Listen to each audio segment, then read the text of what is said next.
লাল কাপড় নীল কাপড় এত কাপড় থাকতে সাদা কাপড় দিয়া তারা দাফন করব। সাদা কাপড় দিয়া তারা গোসল করানোর সময় সবাই যাইবেন, যাইয়া গোসলের পানি আগাইয়া দিবেন। গোসল দেওয়ার সময় বড়ই পাতা আগাইয়া দিবেন, গোসল দেওয়ার সময় পাতিল আগাইয়া দিবেন।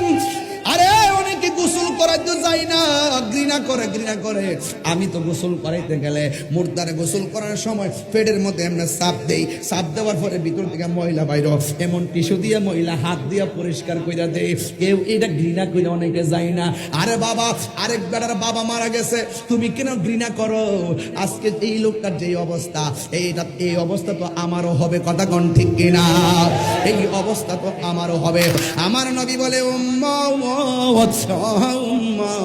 একটা মানুষ মারা যাওয়ার পরে যদি দেখো পায়খানা করে বাসায় দিছে, মনে রাখবা তার লক্ষণটা বেশি ভালো না। একটা মানুষ মারা যাওয়ার পরে যদি দেখো প্রস্রাব করে বাসায় দিছে, মনে রাখবা তার মরণের